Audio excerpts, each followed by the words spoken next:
The more movies I've seen and the more my cinematic perspective has expanded, the less and less I've wanted to make a top 20 or top 50 films list. How many films have you seen, Marty? Oh, I don't know. It's terrible. It's just too many.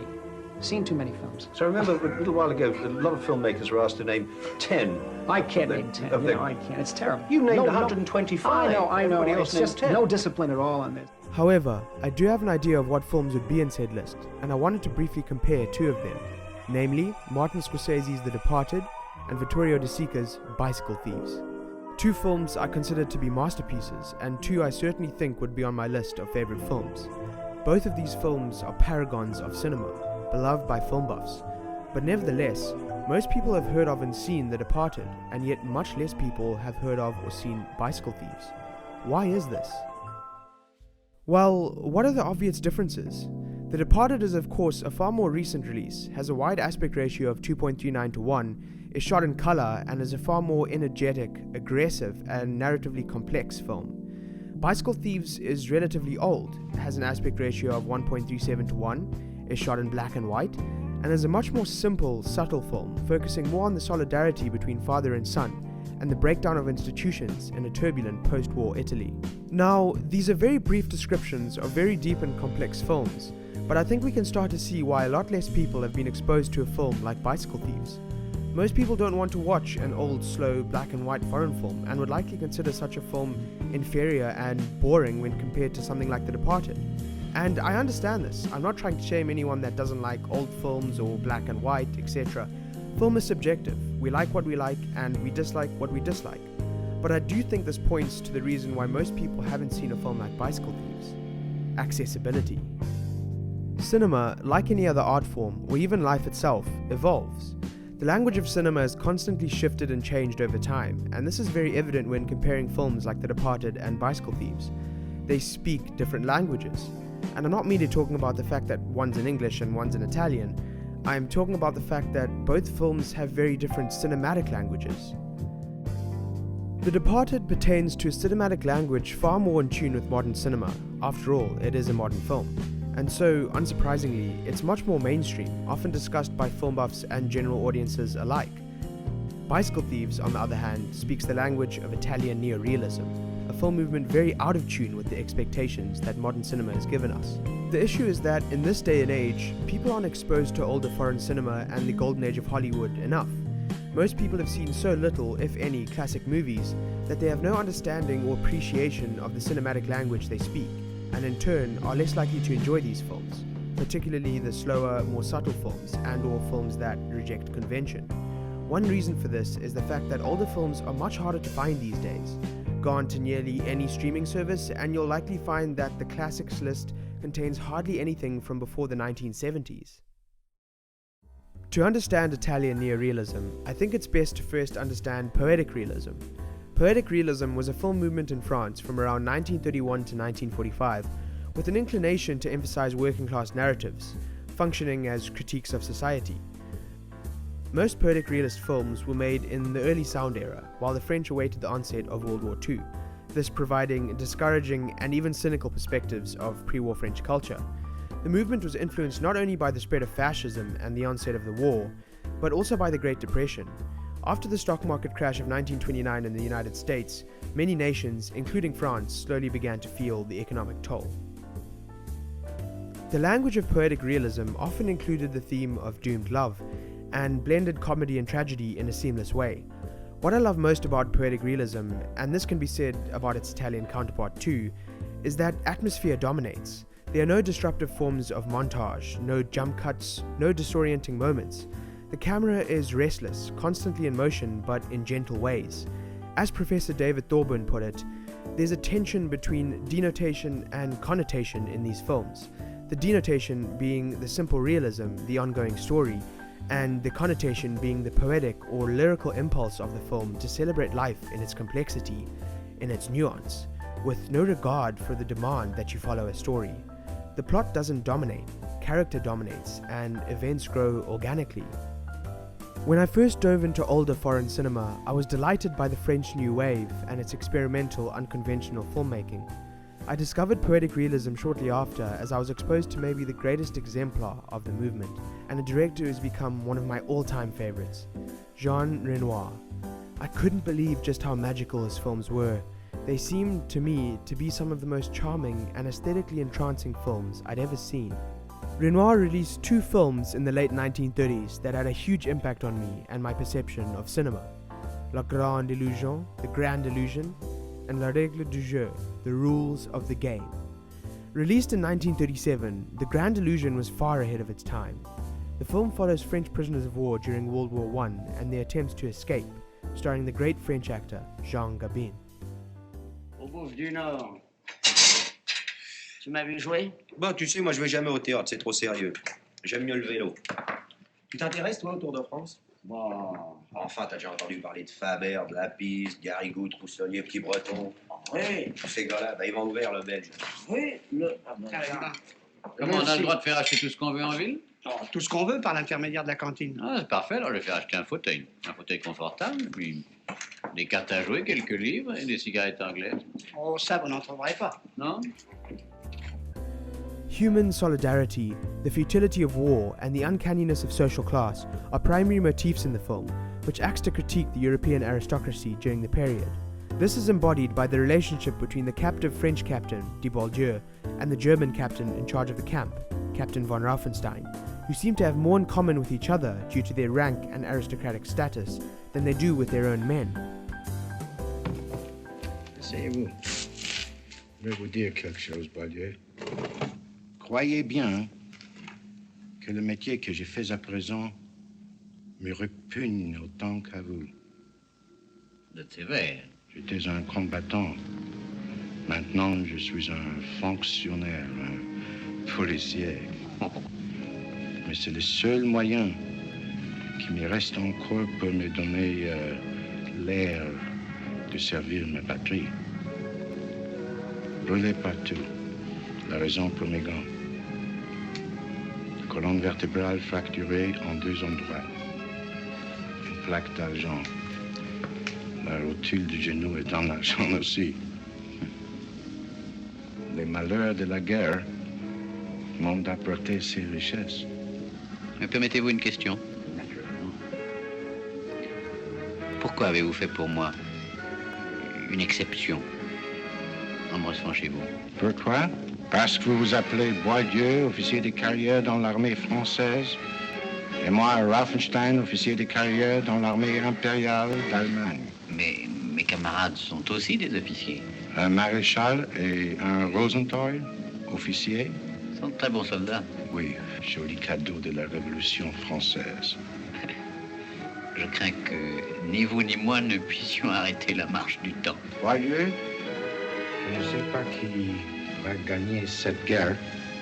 La fin, quelle qu'elle soit, sera la fin de Rauffenstein et de Boisdieu. On n'a peut-être plus besoin de nous. Et vous ne trouvez pas que c'est dommage? Peut-être. Renoir's camera may be my favorite of them all. Being the son of artist Pierre-Auguste Renoir, one doesn't need to look far to see where he got his eye for composition. His camera is fluid, with a commitment to long takes and a great emphasis on depth of field. An advantage of shooting on film and in black and white is the great depth of field this provides. Look no further than Citizen Kane. Be careful, Charles. Kane. Pull your muffler around your neck, Charles. Kane, I think we shall have to tell him now. Yes. I'll sign those papers now, Mr. Thatcher. You people seem to forget that I'm the boy's father. It's going to be done exactly the way I've told Mr. Thatcher. There ain't nothing wrong with Colorado. I don't see why we can't raise our own son just because we come into some money. If I want, I can go to court. A father has a right to. Renoir constantly reminds us of not only what's in the frame, but on the margins of the frame, outside the frame. His camera feels alive, intrigued by what it sees. Renoir makes you aware of the dimensionality of the images you're looking at. On the surface, The Grand Illusion is a film about French prisoners trying to escape a POW camp. But when you reveal its underlying complexity, you'll see that it's a film concerned with escaping the imprisoning circumstances of racism, nationalism, and social hierarchy. Ce qui passe, mon vieux, c'est pas la musique, c'est pas les instruments. C'est le bruit des pas.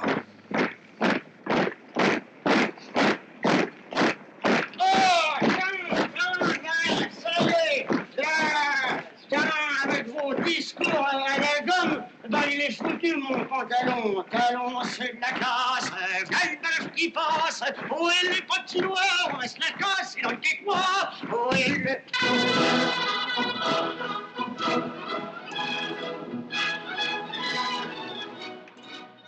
About that the other day, and I was curious about it. We have a minute left. If we were loading on the Ark now, and you could grab 4 or 5 films, not your own, but other people's, to save on the Ark for posterity, what would you grab? Too tough? Quick, another answer. Another question? Yeah. Oh, Another. You've 2 completely films. thrown me. Two That is- films. Yeah. 2 films. 2 films. Grande Illusion of Renoir. Yeah. And something else. I'll never do that to you again. We will be back after this message from our local station.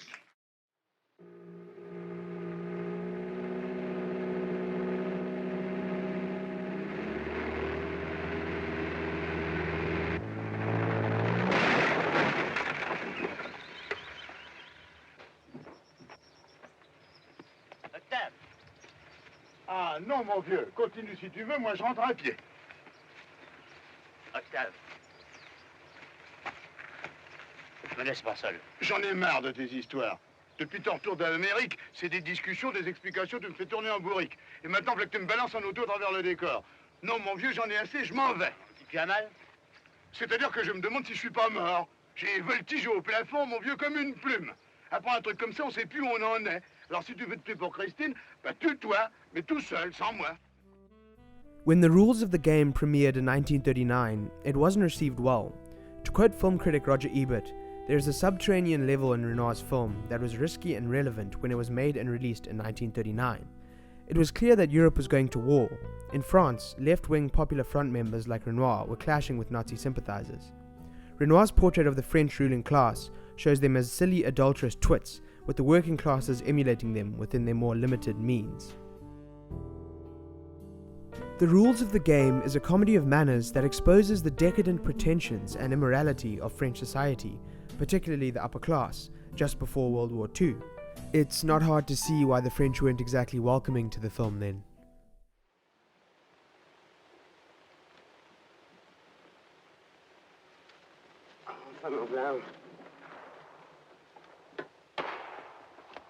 Marceau?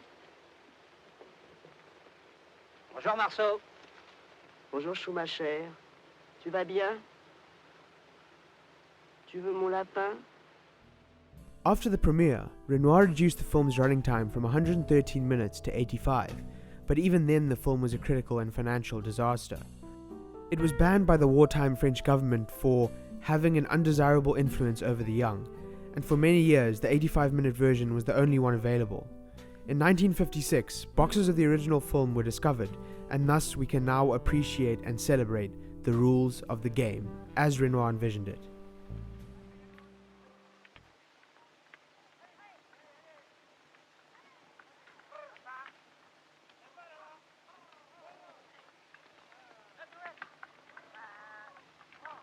Ricky, tu aimes la chasse? Oh oui, madame. Et vous? Film critic André Bazin had this to say about Renoir. No one has grasped the true nature of the screen better than Renoir. No one has more successfully rid it of the equivocal analogies with painting and the theatre. Directors tend to conceive their images as boxed within a rectangle, as do the painter and the stage director. Renoir, on the other hand, understands that the screen is not a simple rectangle. It is the very opposite of a frame. The mise-en-scène cannot limit itself to what is presented on screen. The rest of the scene, while effectively hidden, should not cease to exist. The action is not bounded by the screen, but merely passes through it. What do movies mean to you in the grander scheme of things? What do you think they stand for? Well, it's a great art form. When it's good, it's great. It's transcendent when it's good. You know, you see a film by Renoir, Jean Renoir, like Grand Illusion or French Can-Can or Betumen or almost every movie Jean Renoir made is a masterpiece, and it's transcendent.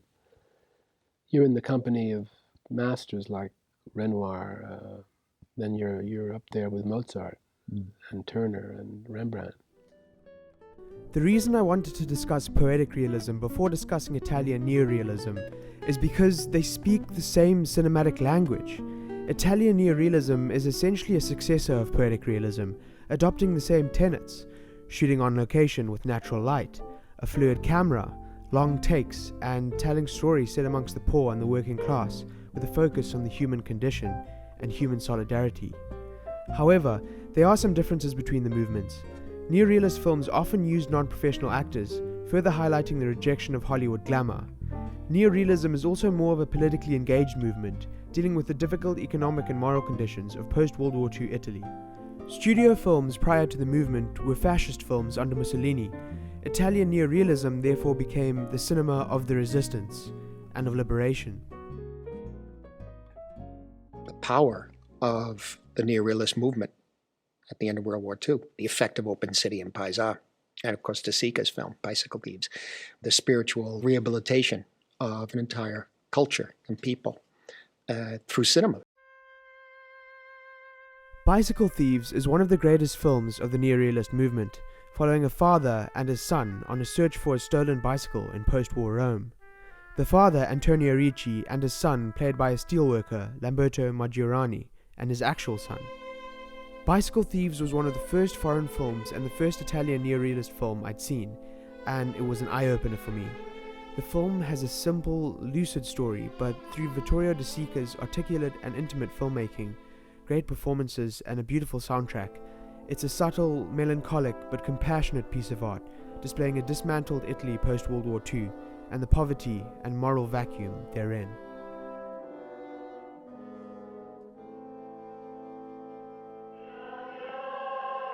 Non sarà mica volato. Non sarebbe la stata Nappi la minestra. E state zitta pure te.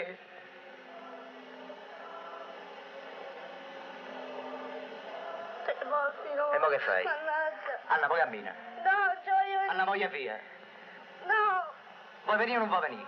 No, non voglio venire. Bruno. Anna, ma muovete. Ma guarda che razza di ragazzina, andiamo. No, perché mi avete dato? Perché te lo meriti. Anna, poi cammina. No, non voglio venire, vattene via te. Avanti, muovete.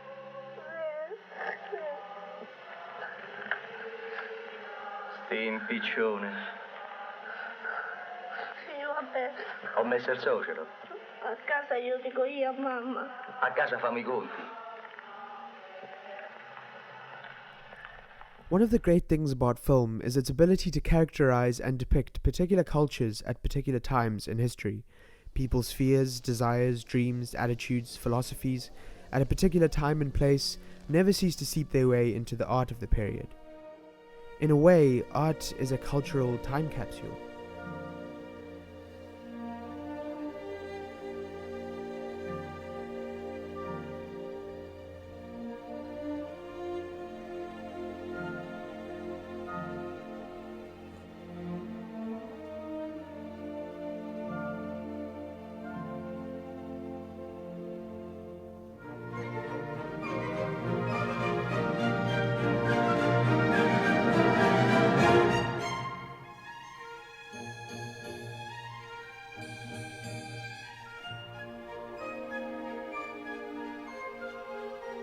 Through this mechanism, this medium, we can track the evolution of a certain culture by analyzing its cinematic history. An example? Italian cinema.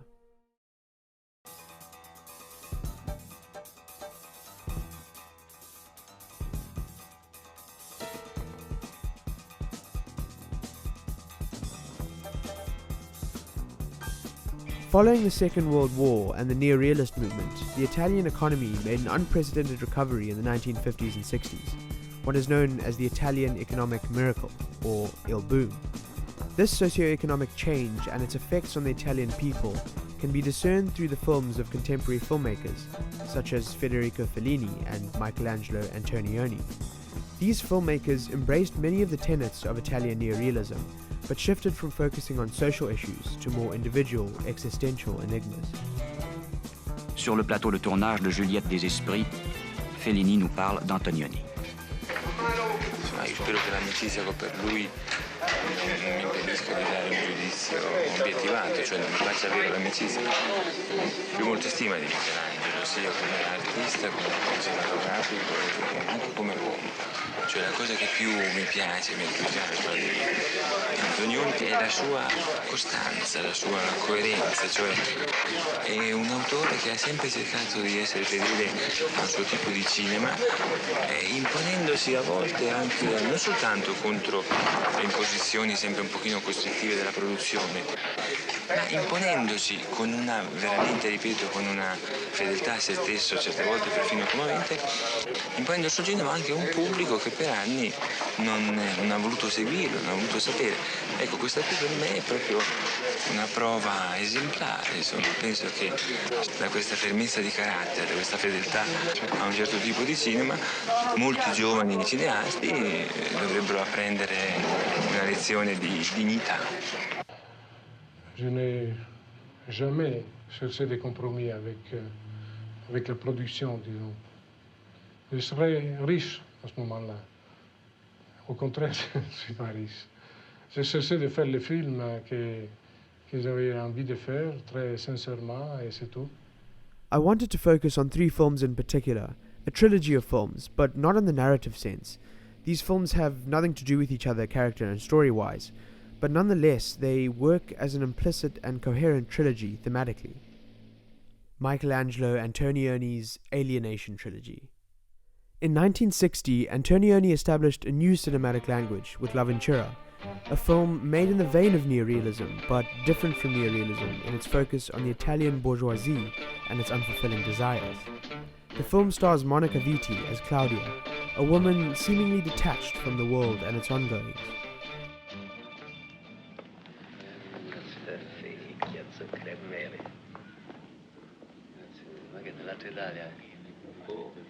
Pure stera gli essere.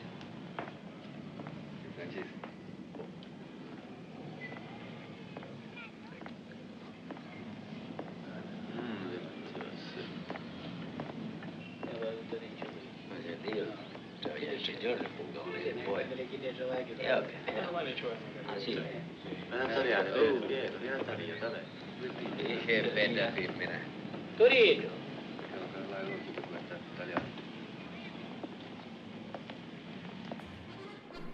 In each film of the Alienation trilogy, Antonioni exhibits the alienation of the post-war Italian people through the binary of a disillusioned woman and a debilitated man in a fatal yet symbiotic relationship. Antonioni's images are truly stunning, his compositions as engrossing as Kurosawa's, and his use of cinematic dead time fascinating. Quello non è un paese, è un cimitero. Dio mio, come triste. Andiamo via. Andiamo.